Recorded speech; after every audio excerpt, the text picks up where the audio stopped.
5월 30일 말씀 묵상하겠습니다. 함께 기도하겠습니다. 하나님, 우리가 우리 자신의 영광을 위해서 하나님과 다른 사람을 이용하는 어리석은 죄악을 범치 않게 하여 주시옵소서. 예수님 이름으로 기도했습니다. 아멘. 오늘의 말씀은 사무엘상 14장 36절부터 52절까지의 말씀입니다.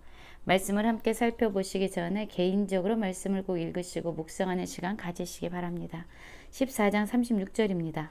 사울이 이르되 우리가 밤에 블레셋 사람들을 추격하여 동틀 때까지 그들 중에서 탈취하고 한 사람도 남기지 말자. 무리가 이르되 왕의 생각이 좋은 대로 하소서 할 때에 제사장이 이르되 이리로 와서 하나님께 나가사이다 하매 라는 말씀으로 시작하고 있습니다. 사실 이 사울과 이스라엘 백성들은요, 어마어마하게 모인 블레셋 사람들의 진영을 보고 두려워 떨었습니다.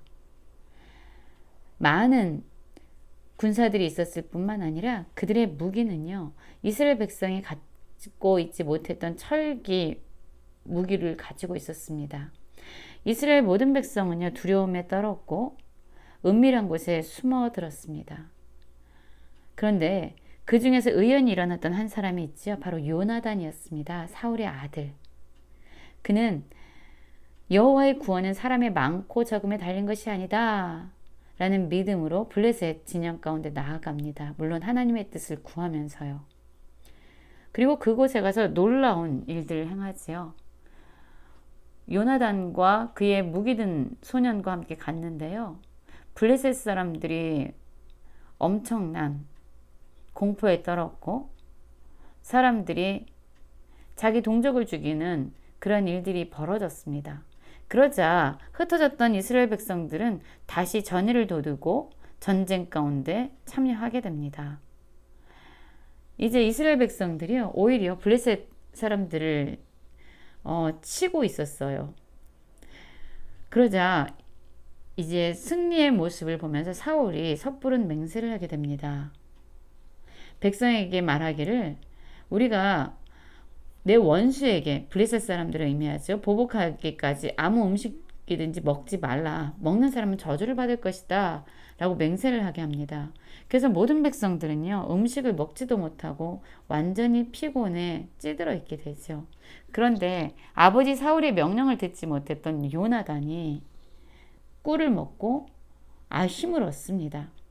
그러자 사람들이 이야기하죠. 사울 왕이 음식을 먹지 못하게 했다. 먹는 자는 저주를 받을 것이다 라고 이야기했다 라는 이야기를 듣게 돼요. 그런데 어쨌든 이스라엘 백성은요, 피곤해하면서 블레셋 사람들을 쳤습니다.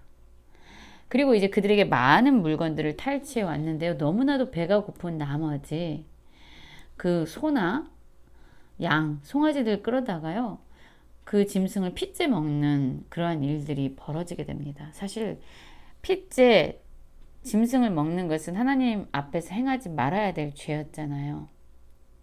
이런 일을 하게 되자 사울이 이제 그것을 알게 되고 핏째로 먹지 말라 라고 이야기하면서 그날 소를 끌어다가 거기서 잡아서 하나님께 제사를 드리고 거기서 제단을 쌓는 일이 일어나게 됩니다. 그 일의 연속이 바로 오늘의 이야기입니다. 사울은요, 힘이 났죠. 왜냐하면 블레셋 사람들과의 전쟁에서 지금 승리를 맛보고 있는 거예요. 그러자 백성들에게 다시금 얘기하죠. 블레셋 사람들을 추격해서 동틀 때까지 탈취해라. 한 사람도 남기지 말아라 라고 백성들에게 명령을 하게 됩니다. 그때 제사장이 끼어들어요. 이리로 와서 하나님께 나가봅시다. 그래서 하나님께서 이 전쟁을 끝까지 하기 원하시는지, 그리고 이 전쟁을 우리에게, 이스라엘 백성들에게 붙이셨는지, 넘기셨는지, 승리를 보장하시는지 물어봅시다 라고 이야기합니다. 그때 사울이 제사장의 말에 이제 동의하고 하나님께 묻습니다. 블레셋 사람들을 추격하리까? 라고 물어요. 지금 사울은요, 전쟁에서 지금 거의 승리의 기운을 가지고 오고 있었어요. 그때 하나님께서 너희들에게 내가 블레셋 사람들을 맡겼다. 내가 그들을 넘겨줄 것이다 라고 말씀하신다면 사울은 정말로 얼마나 사람들에게 뿐만 아니라 인정받는 것이 되겠습니까? 하나님의 도움으로, 또한 내가 능력이 있어서 블레셋 사람들 어마어마한 군사가 있었지만 철기 무기를 가지고 우리와 싸웠지만 우리가 이긴 것이다 라고 얼마나 많은 칭찬거리가 되겠습니까? 그런데 문제는 여기에 있었습니다. 하나님께 이 사울이 물어도요, 우리가 블레셋 사람들 추격할까요?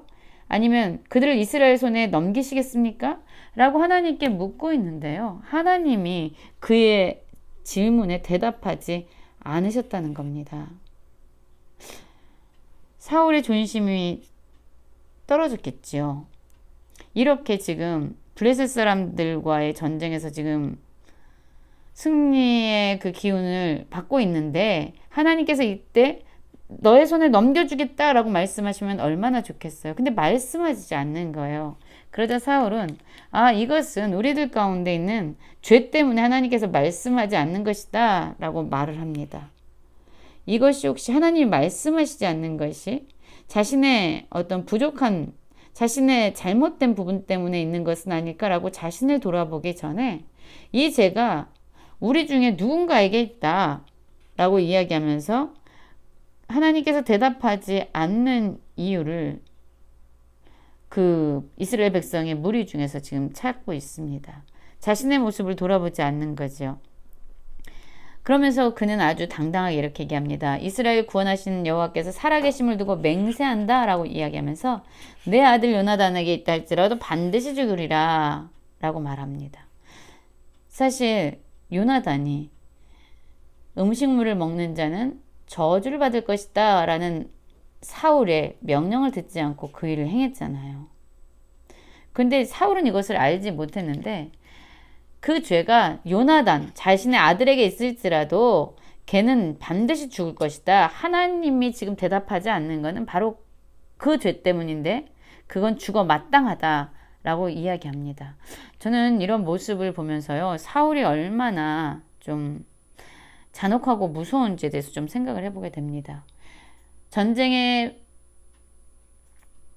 참여하면서 피곤에 찌든 백성들을 배려하지 않고 아무 음식물도 먹지 말라고 명령을 했을 뿐만 아니라 지금 하나님이 자신에게 대답을 해야 되는데, 그래서 자신의 체면이 좀 올라가야 되는데 대답하지 않는 하나님은 분명히 우리들 가운데 누군가 죄를 졌기 때문인데 그 죄가 요나단 내 아들이랄지라도 그것은 죽어 마땅하다라고 이야기하면서 자신의 체면이 아들의 생명보다 더 귀중하다라고 지금 선포하고 있는 것과 다름없습니다. 그래서 이제 사울은요, 제비뽑기를 시작합니다. 자신과 아들 요나단은 이쪽에, 그리고 백성은 저쪽에 세워놓고 이제 제비를 뽑아요. 41절이죠. 이에 사울이 이스라엘 하나님 여호와께 아뢰되 원하건대 실상을 보이소서 하였더니 요나단과 사울이 뽑혔습니다.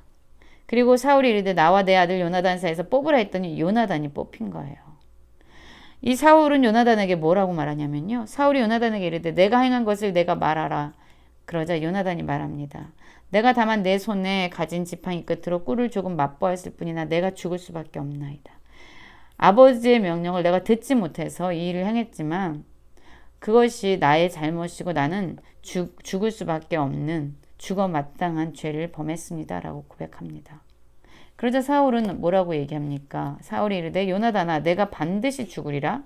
그렇지 않으면 하나님이 내게 벌을 내리시고 또 내리시기를 원한다. 여러분, 자신의 아들을 지금 죽어 마땅한 죄인으로 몰아가고 있습니다. 하나님이 자신에게 대답하시지 않는, 그래서 자신의 체면이 땅에 떨어진 그것에 대한 책임을 지금 요나단에게 지우고 있고 요나단은 죽어 마땅하다라고 지금 이야기하고 있습니다. 얼마나 이기적인 아버지의 모습인지 몰라요. 그런데 이러한 사울의 잔인한 행동에 대해서 백성이 막아섭니다. 백성이 사울에게 말하죠. 이스라엘의 이 큰 구원을 이룬 요나단을 죽겠나이까 결코 그렇지 아니하나이다. 요나단 때문에 사실 블레셋과의 전쟁에서 지금 승기를 잡을 수 있었던 거예요. 두려움과 공포에 떨고 있는 이스라엘 백성들에게 다시금 용기를 준 거는 요나단, 하나님을 믿고 블레셋 진영으로 들어간 요나단의 믿음의 용기였기 때문입니다. 사울은 하나님의 대답하지 않는 그 죄악을 물어 요나단을 죽이려고 했지만 오히려 백성들은 이스라엘의 큰 구원이 바로 요나단으로 말미암은 것입니다. 그를 죽이면 안 됩니다. 그의 머리털 하나도 땅에 떨어지지 않게 합니다. 왜냐하면 오늘 그가 하나님과 동역하였음입니다. 라고 말하고 있어요. 백성들은요, 요나단이 바로 하나님과 동역함으로 말미암아 이스라엘의 전쟁에서 승리를 가져왔다라고 말하고 있는 거예요. 그러자 이제 사울은 백성들의 말을 듣고 블레셋 사람들을 추격하는 것을 멈추고요. 블레셋 사람들 역시 자기 곳으로 돌아가게 됩니다. 여러분, 백성들과 사울의 차이를 지금 보고 계십니까? 사울과 요나단의 차이를 보고 계십니까? 사울은요, 아들의 생명보다 자신의 체면을 더 중시하는 사람이었어요. 백성들의 안위보다 아들의 생명보다 자기 자신이 더 중요한 사람이었어요.